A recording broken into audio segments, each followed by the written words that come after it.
Hi friends, this is Harry. Cinema base அப்டேட்டில் ஒரு லேட்டஸ்டான எக்ஸ்க்ளூசிவான ஒரு அப்டேட்டோட வந்திருக்குங்க.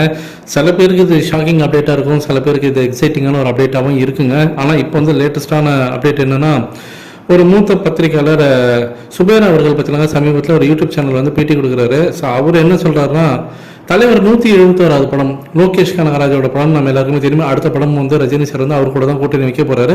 இப்போ வந்து வேட்டையன் படத்தோட ஷூட்டிங்ல ரொம்ப பிஸியா இருக்காரு. அடுத்த வருஷம் ரொம்ப முக்கியமான வருஷம் 2025ன்றது ரஜினி சாரோட கெரியர்ல அவர் சினிமாவுக்கு வந்து 50 வருஷம் கம்ப்ளீட் பண்றாரு. பொன்விழா ஆண்டு அப்படின்னு சொல்லுவாங்க.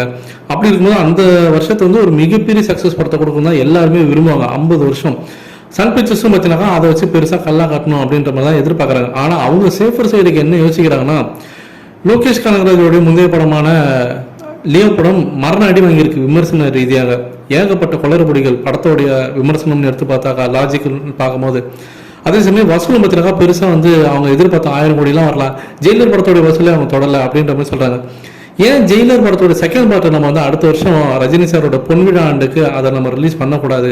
ரஜினி சாரோட 50வது வருஷம் மிகப்பெரிய வருஷமாக இருக்கணும், அதை நம்ம ஒரு பெரிய லெவலில் ப்ரொமோஷன் பண்ணி பெரிய லெவலில் பண்ணணும் அப்படின்றதுனால இப்போ லோகேஷ் கனகராஜோட படத்தை ப்ரிஃபர் பண்ணுறது பதிலாக ஜெயிலர் செகண்ட் பார்ட்டு தான் இப்போ சன் பிக்சர்ஸ் ப்ரிஃபர் பண்ணுறாங்களாம். ஸோ இதுதான் இப்போ ஹாட் ஆஃப் த டாப்பிக்காக இருக்குது கோலிவுட் வட்டாரத்தில்.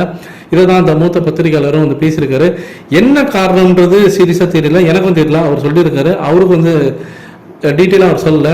இது சம்மந்தமாக நான் வந்து களத்தில் இறங்கி நம்ம சோர்ஸ் கிட்ட விசாரிக்கலான்னு இருக்கேன். ஸோ நாளைக்கு கண்டிப்பாக இது சம்மந்தமாக என்ன விஷயம், வேறு ஏதாவது நமக்கு ஏதாவது சர்ப்ரைஸாக ஏதாவது இருக்கா, இல்லை ஷாக்கிங்காக அடுத்த அப்டேட் ஏதாவது வேறு ஏதாவது வரப்போதா, இது சம்மந்தமாக கண்டிப்பாக ஒரு வீடியோ நாளைக்கு உங்களுக்கு நான் போடுறேன். இப்போதைக்கு நீங்கள் கீழே கமெண்ட் பண்ணுங்கள், லோகேஷ் கனகராஜோட படம் 50வது வருஷத்தில் ரிலீஸ் ஆனால் நல்லா இருக்குமா அடுத்த வருஷம், இல்லை ஜெயிலர் செகண்ட் பார்ட் வந்தால் நல்லா இருக்குமா அப்படின்றது மறக்காம கீழே சொல்லுங்கள் ஃப்ரெண்ட்ஸ்.